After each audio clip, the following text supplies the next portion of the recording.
Afternoon. I'm going to move around a bit because I've been standing on our stand all day. My feet are killing me. But conscious I'm the last presenter and conscious that I'm also someone who's trying to sell you something. So I will pitch it at the appropriate point, I hope. WTG Limited. Well, you may not have heard of us, but you probably know who we are one way or another. We're a specialist firm. We were with Cable and Wireless, a unit of Cable and Wireless for 7 years. We then took the company private in 2007, and we've recently had another management buyout and recapitalised this year. We deliver very large-scale government systems, some of which you may have run across. Traditionally in secure government, criminal justice, etc., our key customers, MPIA, MOJ, Home Office, Met Police. But we have 15 national systems we currently manage and have deployed, 400 web apps across government. We do the driver offender rehabilitation system is one of ours if you ever get caught speeding. Yeah. And for example, if you filled your census in electronically this year, you may not know it, but that entire front end we built. We have a very good relationship with central government. We are trying to talk to local government now, and we recognise that local government's a different place. You know, the big systems we develop have lots of zeros attached. And if you're under CSR on a cost-out agenda, you don't want that sort of big deployment, that big thing. What we're trying to position with you is something a little bit smaller, but actually valuable to you, that can be deployed quickly and give you an ROI before the back end of 2014. Otherwise, there's not much point doing it at the minute. Okay, I'll take you through. These are our customers, and there may be some of you sit in this room, and I'll lay very good money that you probably go, well, we've got nothing to do with you. We typically have worked with the large SI community. So when it comes to that specialist, secure web, intranet, etc. development, we're the ones who've built it, but you'll know them as the Logicas of this world, or the Reliances, the G4Ss, etc. We have three main core areas. The top third is probably not very easy to read, I should imagine, is our traditional business as usual, and we still build massive, great systems for central government. The two other quadrants are the areas where we believe, and we're working with some local councils, we're working with local police at the minute, we have a value offering that makes sense in the CSR environment, and that's the bit I want to take you through. We have Process Core, it's a business process automation engine, but it's perhaps not what you'd normally expect when you talk to such vendors that specialise in that area. And Surface Core, which is a business intelligence tool, but yet again, is probably not what you'd expect as a business intelligence tool. And I'll tell you why. What are the challenges? Just to set the record straight, I've been in the public sector up until September this year for 9.5 years. I was a senior manager in business change for Devon and Cornwall Police, and I have gone through the first round of CSR cost reductions. One of the reasons I left Devon and Cornwall was I realised that I was 3 policemen on the street, so I've made myself redundant this year and came to WTG. So we've got reducing budgets, we all know that, and I don't know how the split has hit local government, but in policing it was very much front-loaded. Those first 2 years of this period are pretty nasty. Reducing personnel, Devon and Cornwall Police, most police forces, we're looking at 20 to 23% savings, a cost base of at least 80 to 83% just in personnel costs. Yeah.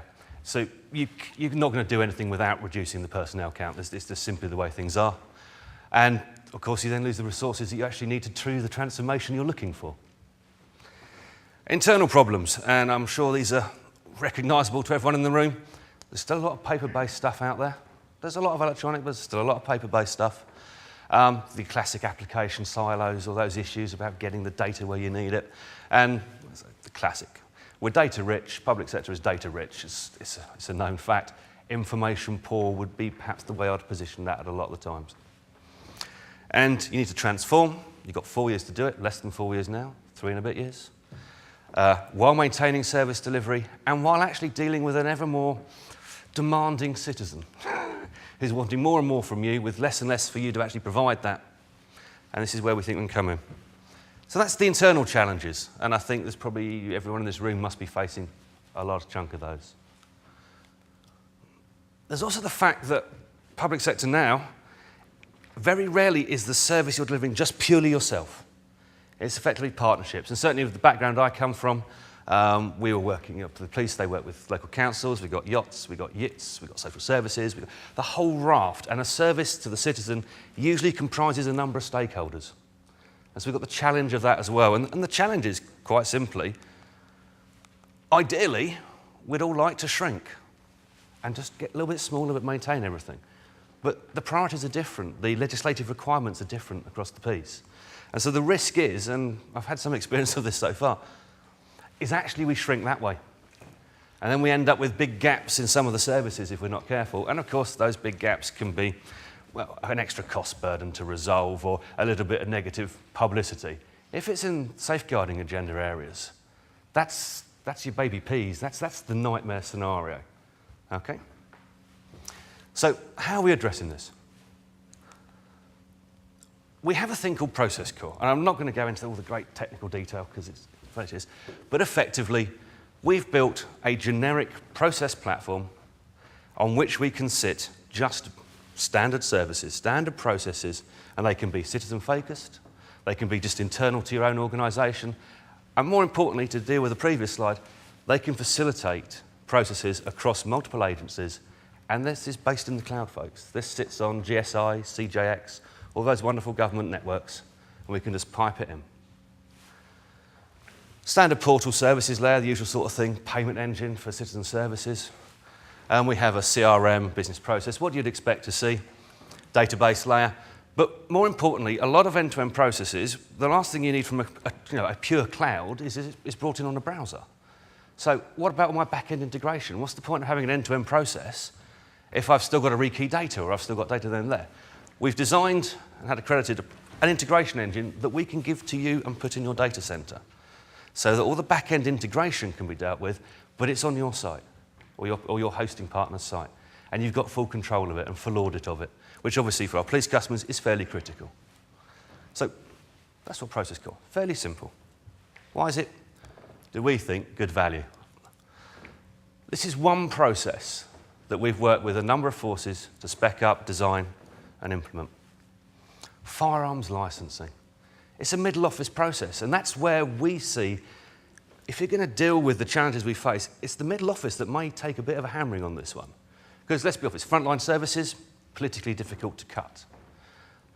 Back office processes, well, there's the SAPs and the Oracles, and shared services are fairly easy if you're doing payroll and HR and standard finance processes. But it's that layer of middle office process where traditionally, certainly from our conversations with our customers, there's still a lot of paper, there's lots of bodies. It's not great, but it keeps the business running. Now, firearms for policing is, it's not necessarily a core service, but it's a legislative requirement. Forces have to provide firearms licensing to their citizens, okay?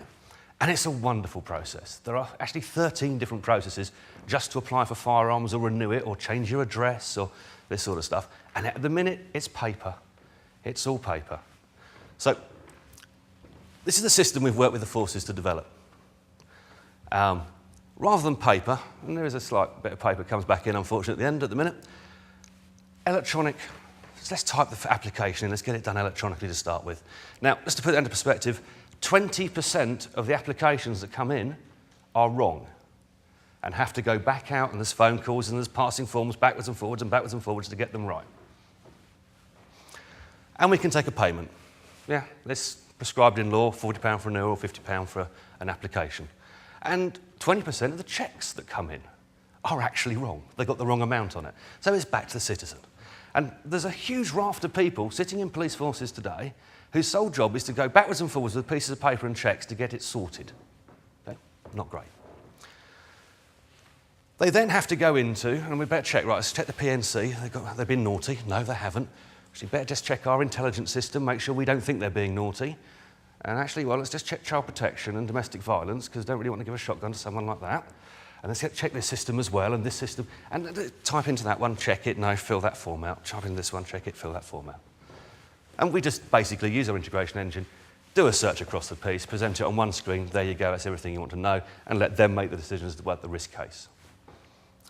And then one bit we can't automate is actually going to physically visit the premises, but we've tied in with forces, so they've got the rostering systems and duty management tools, so we can say it's a good time for these are the 5 people to go and see that day.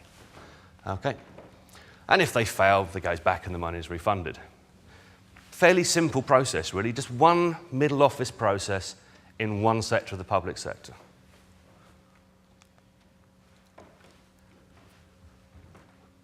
We've modelled it out. The way we work is that we go in to our customer, we work the process with them, we look at the efficiencies, we model it, we then implement it, make sure they're happy with it, prototype it, and then we ask them to pay. Because if we can't demonstrate a 1-year ROI, don't bother coming, there's no point. You know, this is not a 10-year transformation program. Yeah, this is, for a lot of organisations, especially local government and police, this is a, we've got 4 years, get it sorted situation. So, one process. Average force from the ones we've talked to, and we've talked across the spectrum of sizes, rural, urban, etc., 400,000 a year just from tidying up that one process.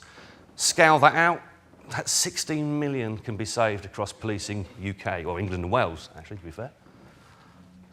60% efficiency savings across that process. Wow, that's pretty good. Improved data quality, because paper form, farmers' handwriting, yeah, can't quite read, worse than doctors, to be really frank, most farmers. They've got better things to worry about. Okay, we've got the data quality sorted, and we're not rekeying it. And at the current process, they get the form, they search their systems, they then have to rekey that into a national firearms register, and that process of rekeying is half an hour to rekey that paper form. Improved performance management. Very hard to track performance management when everything's on pieces of paper. When it's got a standard workflow, standard process, you can see what's going on. And we can project it from the cloud. Private cloud, to be fair, this is a secure system, but we can project that in. All you need is a browser, okay, and the integration engine if you want all the services to be looked up. No CapEx investment, subscription-based model, standard process that can be applied 42, 43 times in England and Wales, once in Scotland because they've merged all their back office stuff. So that's what we're talking about, one process. And we believe there, I mean, we're working with the police on a number of processes, we're working with local government on a lot. Let's take another classic one. We haven't modelled it yet, so I'm not going to put a load of figures up just for the fun of it. Common assessment framework, child protection. I don't know if there's anyone who's familiar with that at the minute. Yeah, there might be a few faces around the room. Starts with a form from policing, a lot of the time. A 121A, it's called. It's a fantastic form. Every time a police officer has any meaningful contact with a person under the age of majority, they have to fill one of these in. Okay? In Devon and Cornwall, that's 120,000 of those per annum. Okay? And it's a piece of paper. And then it goes to a central team. And I'll just give you the one example from my old force. It goes to a central team. 2 county councils, 2 unitary authorities, one city council that wants to be a unitary authority, various yachts and yits and other teams. Okay? And pieces of paper get faxed, or they get typed into an email, or they fly around in different ways, and they get lost. Okay? And we looked at, okay, this is ridiculous. We need to join up. And so you look at the cost of joining up, taking the PSN, there are ways of doing it now, but previously, join up the infrastructures. Look at the cost, forget it, ain't going to happen. Well, if you've got a cloud-based offering, everyone needs a browser. That's all you need across all of your partners. Okay? And we can facilitate the process, manage it, provide the management information to you, check the data quality, just deliver that. Now that is cloud computing to me. Okay, I don't know if there's anyone else who perhaps wants to argue on that one, but that's cloud computing. You know, it's in the cloud. I don't need to have my systems tied together locally. I don't need to link my infrastructures together, even though that's now far more cost effective than it used to be. Yeah? All I want is that service provided to me. Okay. That's all my pitches. I just wanted to have a, because you won't know who we are, I wanted to introduce WTG to you and introduce to you the sort of things we would like to have conversations about. Thank you for your time.